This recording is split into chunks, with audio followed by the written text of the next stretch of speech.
Once again, my name is Gina Cook from International Business Programs at MSU Denver, and it is my pleasure to moderate the final session of today's International Business and You Conference.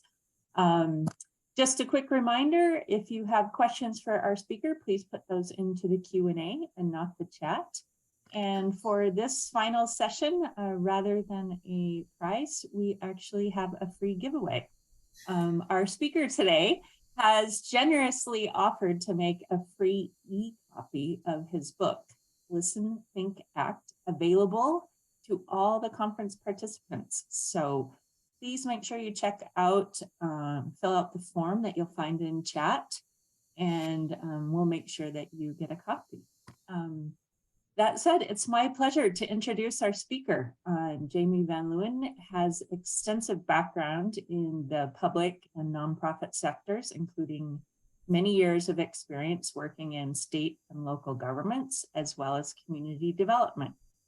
He's the CEO and founder of the Global Livingston Institute, a nonprofit based in East Africa. And today he joins us to talk about the innovative work that GLI is doing and the different ways that they engage with their community. Jamie, thanks so much for coming and joining us today. Great. Well, Gina, thanks for having me. It's fun to kind of watch the chat today, and I just really appreciate your including me. I have an enormous amount of respect for the university, and I love the fact that we're really focused on international business and opportunities today, because sometimes the nonprofit and then the NGO world doesn't necessarily always recognize the really important link that those business and entrepreneurial opportunities play into addressing issues around poverty. So I'm going to do a brief 15-20 minute overview of kind of what we've done and how the Global Livingston Institute came about, and then I'll leave it open to you all for questions that you all have that are specific to your areas of study. And if we don't get to all of them, happy to do follow-up afterwards. The book, Listen, Think, Act, actually was written by about 10,000 people who have engaged in the work that we've done in East Africa, in both Uganda and Rwanda. And so it's really the culmination of a lot of different experiences and student reflections and learnings that we've accumulated over the last 14 years since the Global Livingston Institute came online. And so I'm going to talk a little bit about that, just a brief history of my background. I actually grew up in Colorado. My parents were both educators, and I did my undergraduate work at Creighton University, and then my master's in international public health and my master's in sociology at Tulane University before coming back to Colorado, where I spent about 7 years working at Urban Peak and developing and building out their programs and learning how to get kids off the streets. I finished my PhD in public policy at the University of Colorado, Denver. So I'm very familiar with your campus. I still today do lectures both in the spring and the fall around community development and state and local politics.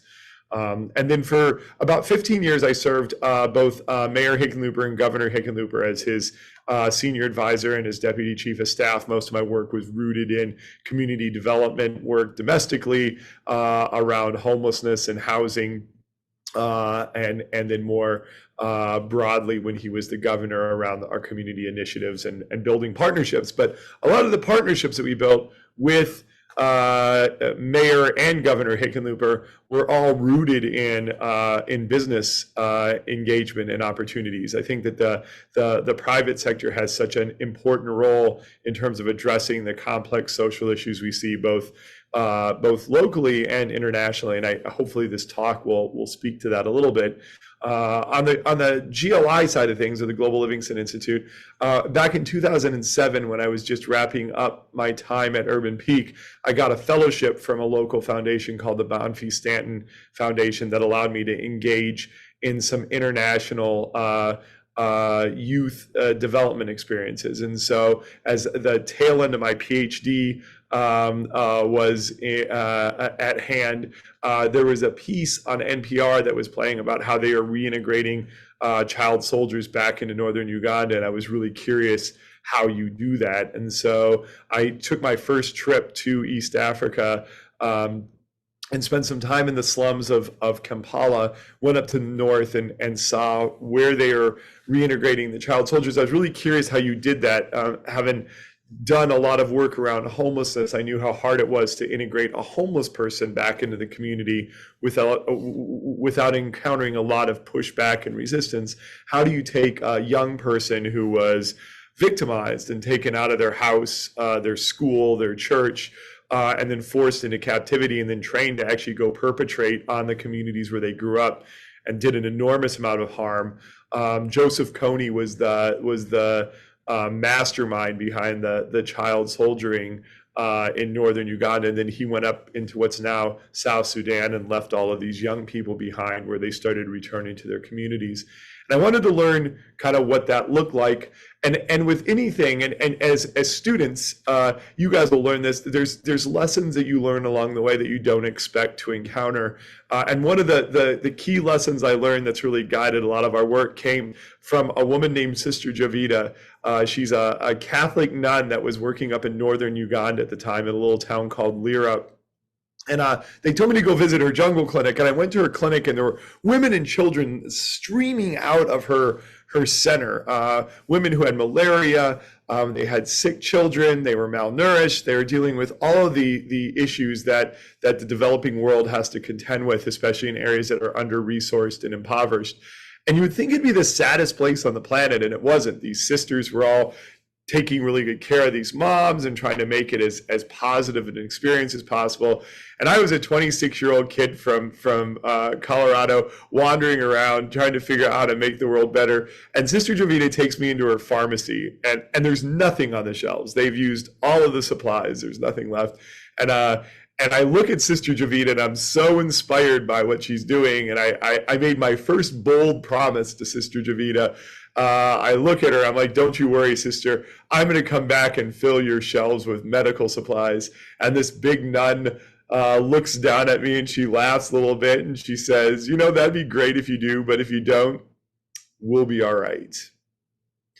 And there was this great moment of awareness that I'm making this bold promise to come back and save Africa. And here's this woman who's been doing this for 20 years looking at me saying, you know, that's wonderful that you want to fill our shelves with medical supplies. We do this all the time.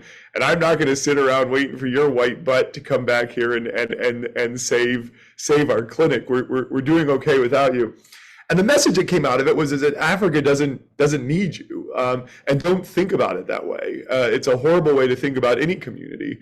That the communities know what they need, and the communities are willing to focus on improving their own health and well-being. What they don't need is a bunch of people feeling sorry for them. What they do need is, how do you build meaningful partnerships? And so it was a great lesson that's really guided the work that we do with the Global Livingston Institute. I went down into southern Uganda, which is where we ended up building our center, and we're going to show you a brief piece on kind of the rural communities that we ended up starting to work in. It's the only thing that we'll ever build in East Africa, at least under my role as the CEO of the Global Livingston Institute. I went into northwestern Rwanda, where you see how the rare mountain gorillas and conservation are actually creating jobs and moving people out of poverty, not through aid or dependency, but through jobs and employment opportunities. And then I went down to Kigali, and you see what happens when you genocide a third of your population and have to figure out how to rebuild your community. And so I learned a lot on this trip, and I was still just in the nascent stages of really developing my own career around community development work. And one of the women that I'd connected with over there was running a small nonprofit working with women and children in the slums. And I told Shane, I was like, I should come over here and do something and help. I'm really inspired by what's happening. And she looked at me and she said, please don't do anything. She said, East Africa is filled with nonprofits and NGOs that show up wearing matching t-shirts, and they build schools and they ship laptops, and they never get to know what the community really needs or wants. They don't listen or think before they do their work in a lot of cases. And she said, if you really want to help, engage your academic networks and your student networks and your relationships that you have, and get people to come over here and do what you just did. Spend some time getting to know the communities and listening and thinking before you act. And that was the root of what became the Global Livingston Institute at the time. I didn't know it at the time, but that was what would really guide the book that we're sharing with you all today, but also just the premise behind our organization.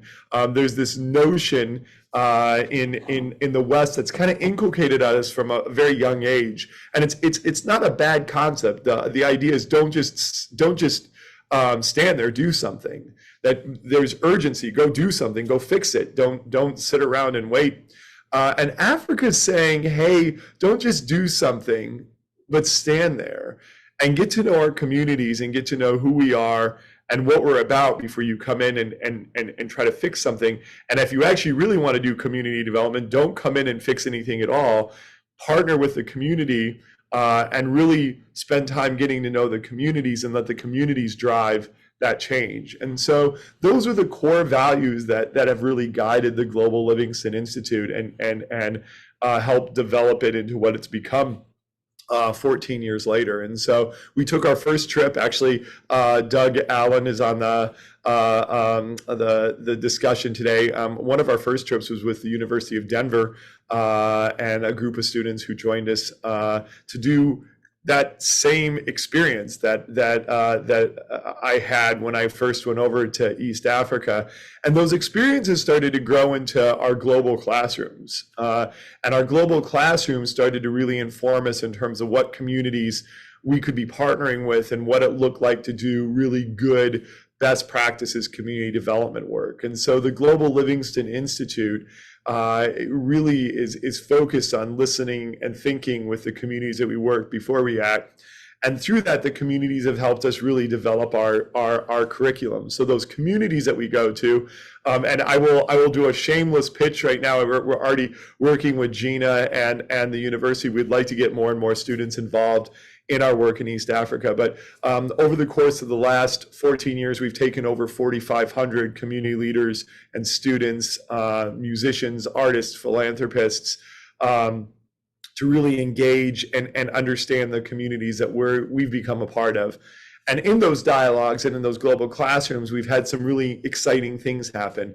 We're doing some really innovative public health work with the local providers. And through the local providers, we've created what's now one of the largest music festivals in East Africa, where we partner with local musicians and musicians from the US to create a space for people to, one, come and enjoy music and culture and share that experience with one another in rural communities that don't usually have access to those kind of opportunities. But at the same time, we partner with the public health community to provide HIV testing and treatment and other basic public health services. So through those local health providers, we figured out how to use music as an anchor to improve the health and well-being of those communities. And about 10 years later, we're actually really, really proud of the fact that we've been able to target and identify young people who are at really high risk and really hard to find and connect them with treatment and services on the public health front. Over the last 14 years, we've built this robust women's leadership network, and we know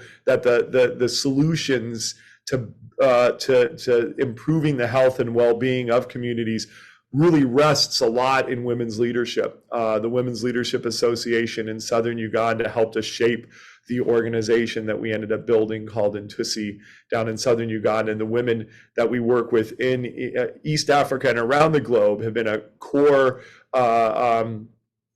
component to really helping us develop and design our curriculums and the work that we do over in those communities. And then finally, we're starting to dip our toe a little bit more into the conservation sustainability front. About 5 years ago, actually, another group of students from the University of Denver through the graduate school came over and did an assessment for us around recycling. The community said that they were really interested in doing more recycling. And so we did a lot of listening and thinking. And 5 years later, we're acting. This last year, we've just taken 102 tons of plastic out of the environments in both southern Uganda, up in northern Uganda. We employ about 5 full-time staff at both of those centers and are really figuring out how to engage with those communities, not just to recycle, but to also educate and inform the communities about why this kind of work and the sustainability work is so important and critical to the community health and well-being. And so when I look back and we go back to my first trip with Sister Javita, and today we employ about 40 full-time Ugandans through the Global Livingston Institute. We are at the heart of the work that we're doing, we are a Ugandan-run organization. Our chief of staff is over there. Our operating officer is over there. So when students go and engage in our global classrooms, engage in the community development work that we're doing, it's all led and guided by the Ugandans who actually know the community and believe in the work that we're doing and really drive that change. So that's a little bit of a core on that. And just kind of wrapping up, having spent 15 years in the public sector working on homelessness and housing in Denver and in New Orleans, and having done the work that I did, I've done over in East Africa for almost 15 years now.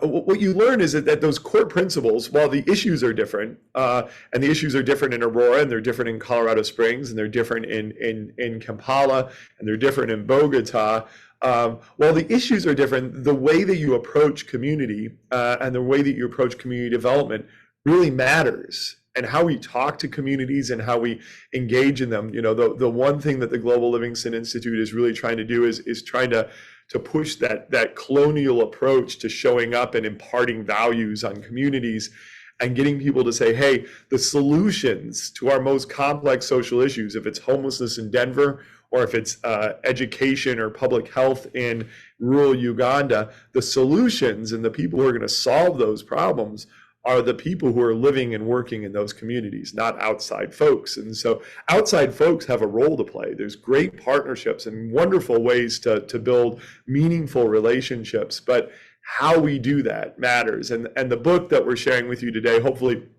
for those of you who are interested, will give you some core input in terms of how we've done that over the years, both in Uganda and here in Denver. And so on that note, I'm going to pause. I want to do a brief video just to give you a little bit more flavor for what we do in East Africa, at least the core components of it. It's narrated by one of our musicians named SRAP. And so we're going to do that, and then I'm going to open it up for any questions that you all have for today's seminar. And I just am so excited to be here today. So Gina, I'll let us, we'll turn it over to you to show the video really quick.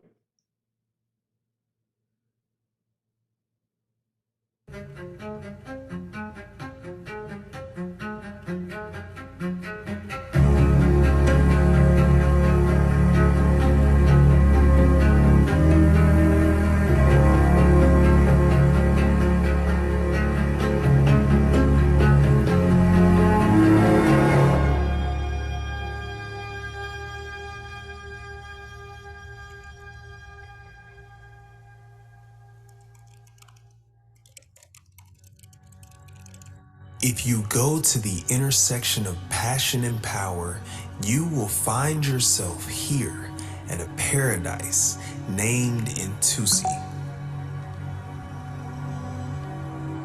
After all, how many times can you go to a place, look around, and the beauty of the landscape directly reflect the beauty within the people that live there?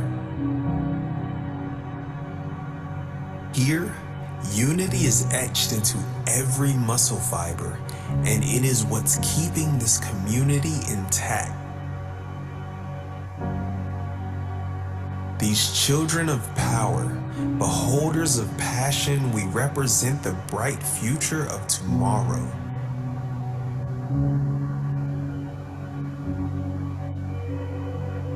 Our partnerships create more seats at the table than handouts ever will, and we stand out like a star at center stage. We are the key because we see change differently. An increase in resources or outside solutions is not the way. Collaboration is. opening doors to a future unimaginable. And look, a glimpse of that future is already here.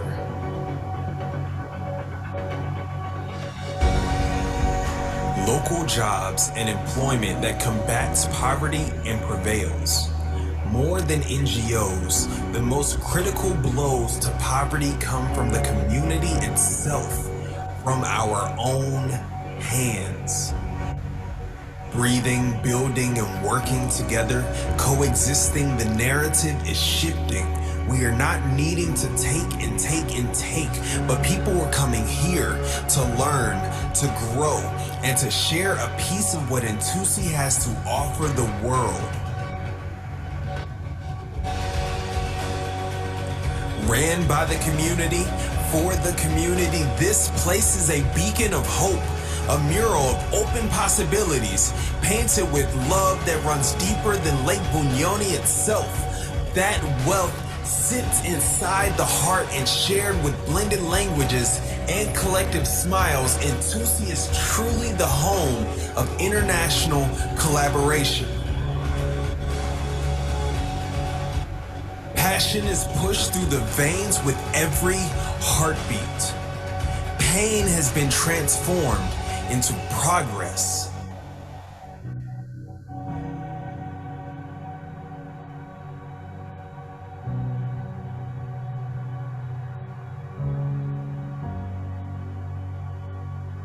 Channeled through dance and song, welcoming people from near and far, making them feel at home. Because when you are at Ntusi, you are home.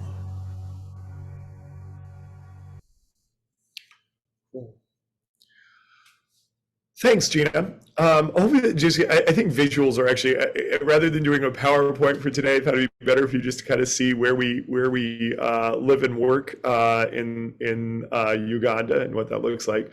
I've watched a little bit of the conversation in the chat, but what questions do folks have or things that you want to cover today that would be helpful? And Gina, I don't know how you want to feel this. Do you want me to go through these questions, or I'll follow your lead? Yeah, thank you so much, Jamie. That was great. And I agree. It's really great to see the actual video. Like, as I mentioned in the chat, I recently returned from a visit to N2C and GLI's activities, and it was an amazing experience. So thank you for sharing it with us. We do have a question. Let's see. Is establishing trust a difficult challenge when partnering with international communities because of previous experiences? And if so, how do we dissolve that barrier? Great question. I'm really glad you asked that question. I talk a lot about this.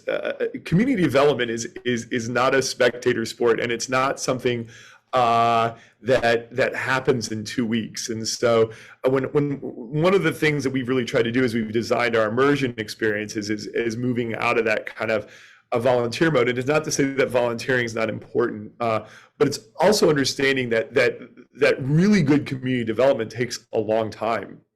It takes building the relationships and getting to know the communities that you're working and a part of it. It's going to weddings and funerals and baptisms and understanding who the folks are that live there and work there, and connecting with them in a meaningful way. And so the trust building that we've done has happened over the last has taken over a decade as we've developed that. And the other piece is that the trust building happens when you really empower local people to make those decisions.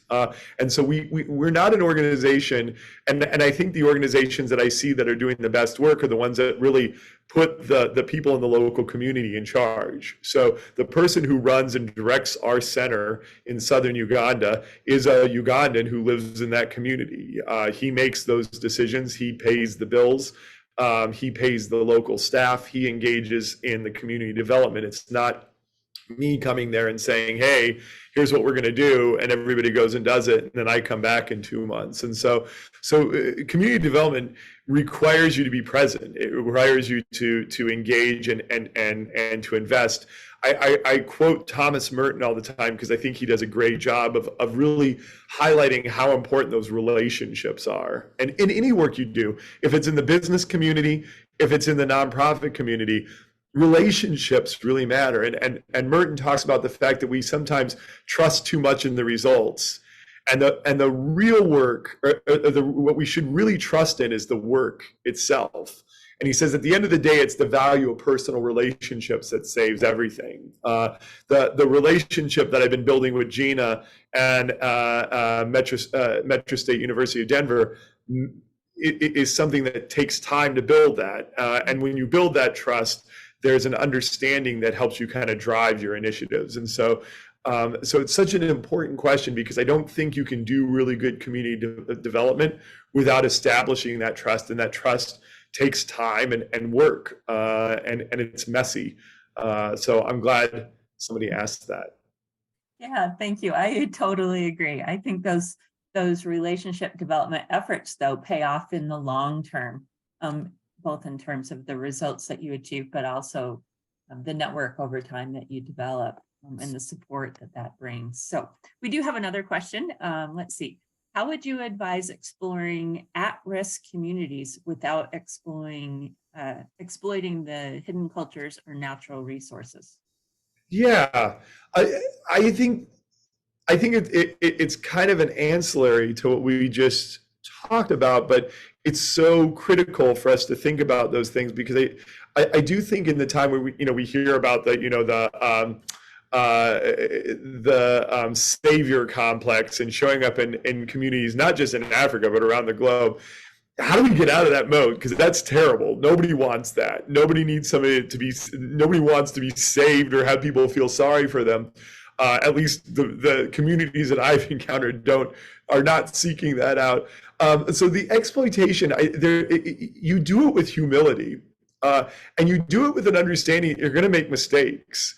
As young practitioners, regardless of what field you go into your field knowing that you're going to make mistakes as you go along. So you don't listen and think and don't intentionally make them, but when you make them, then adjust and listen to what people are saying and think about that.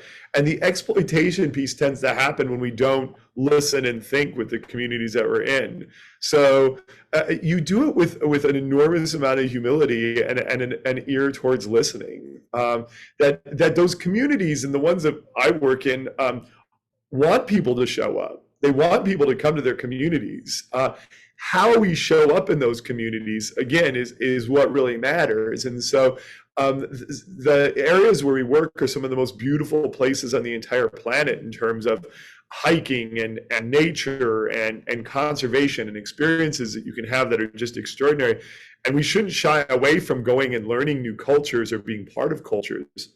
I think what the message is that being careful not to show up in those cultures and bringing our values and our ideas and our thoughts and assuming that that's what is best for those communities. And so I think you can avoid that pitfall by approaching your work with humility, but also approaching it open to hearing what other people have to say. That going in and not matching t-shirts. Yeah, sorry, I get in trouble for that. I'm sorry.